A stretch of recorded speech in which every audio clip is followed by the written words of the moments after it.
You didn't like your colleague to begin with, but you're now stranded on a desert island with him.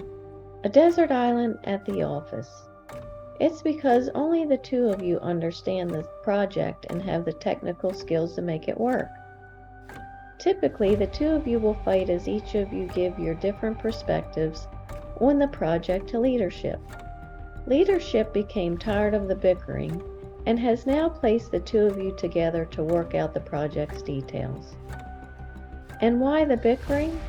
It's because you asked him out on a date once, and he quickly turned you down in a deadpan tone. As some would say, he put you in the friend zone. You were so upset. He had me begging at his door, you think to yourself, and this jerk snubbed me.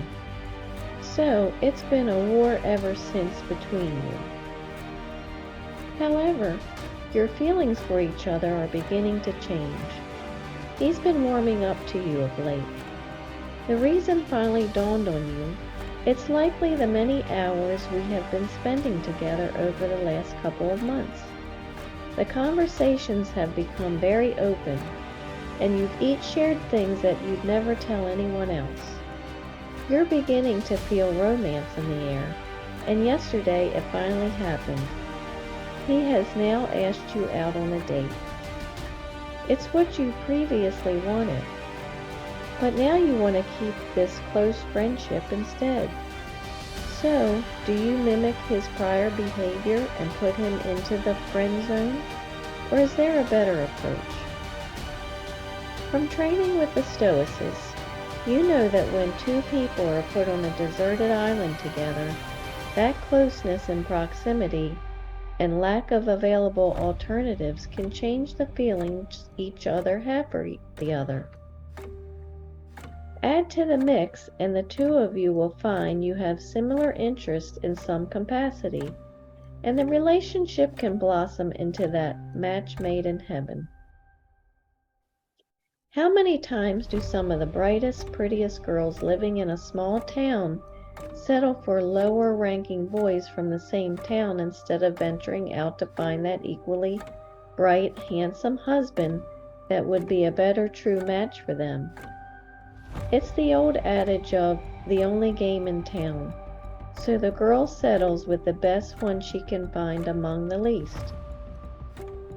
On reviewing the Stoicist teachings, you realize that your colleague is likely feeling mere puppy love for you at the moment, and once you are both returned to the real world, he will probably wake up from his dream and drop you for another. So, you tell your colleague that your heart has always felt toward him what he is feeling for you now.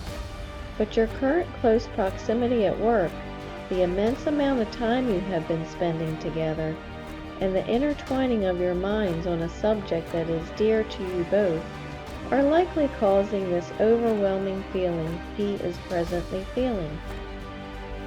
It's a feeling you're willing to fight for if he's willing to enter and sustain that fight with you. But for now, the relationship needs time to see if it has the mental mettle. That willingness to make the relationship endure, particularly after the two of you are released from your current close proximity. Thus you'll remain in his friend zone, and he will be placed into your love zone, until he passes your test for a trusted friend.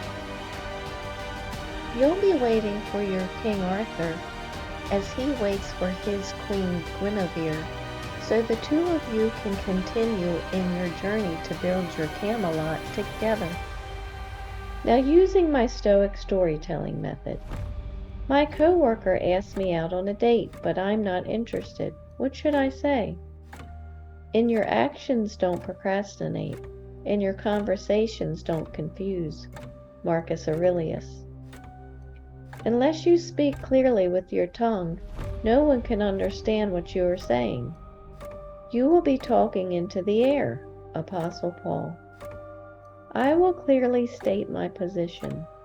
I realize I need to be frank and open in my response without apologizing and without feeling guilty. The character trait I improved was clearly speaking my position. Thank you for sharing your mind with me. For your continued success, hear my secret. When you give him that second chance, speak your rules clearly so he doesn't freelance. Now relax, control your mind, and be as you wish to seem, empowered. Remember, it's the situation keeping my connection with him. I'm Lori Stiff, the Stoicess, and I believe in you. If you like what you mentally now see, join my website to learn and think like me at stoicmatchmaker.com.